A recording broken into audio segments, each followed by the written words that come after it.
one of our schools. Today, just after about 3:00 p.m., members of the Metropolitan Police Department were in the area of the 1400 block of Brentwood Parkway Northeast. There was a large gathering of juveniles in the area, and there was an altercation apparently that happened between two of the juveniles.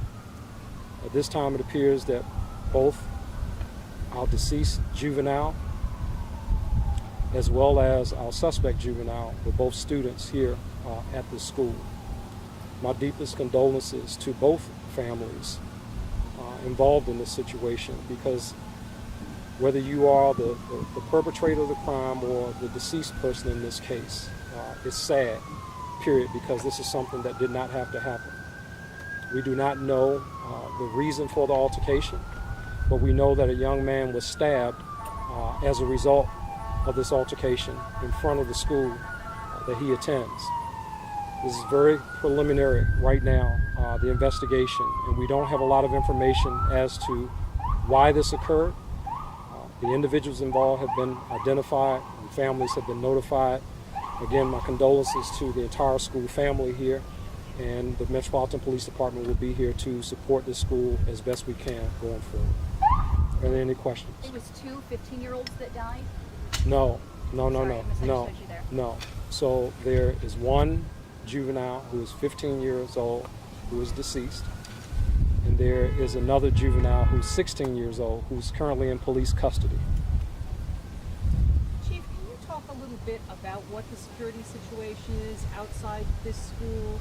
How school security is done has changed a lot, and I'm not up to speed on it. Yeah, so at this particular school, on the inside of the location, it is a public charter school. On the inside of the location, they have an off-duty Metropolitan Police officer who works inside of the school.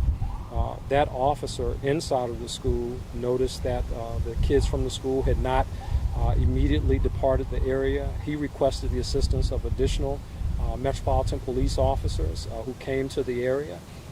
They were assisting with safe passage, and again, we had administrators who were also out here assisting with safe passage when this incident occurred right in front of the school.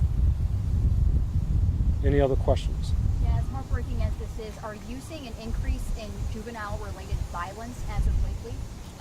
Well, I wouldn't say as of lately. I think we've been saying from the beginning of the year, when you look at our carjackings, for example, we certainly have seen juveniles involved, at an unacceptable level of some of the crime that we've seen in our city, violent crime, carjackings, robberies, etc. While this does not appear to have anything to do with anything other than maybe two young people who were unable to resolve conflict peacefully. Unfortunately, now we have a kid that's dead, and I think that's where the focus really should be. What do we do to help our young people in this city resolve conflict peacefully without resorting to the use of a knife or gun or violence even? How do we resolve conflict? Whatever comes of this, I'm sure that whatever the underlying issue is, it's not going to be something that a 15-year-old kid, should have lost his life over today at the conclusion of school. Any other questions? Thank you. Thank you.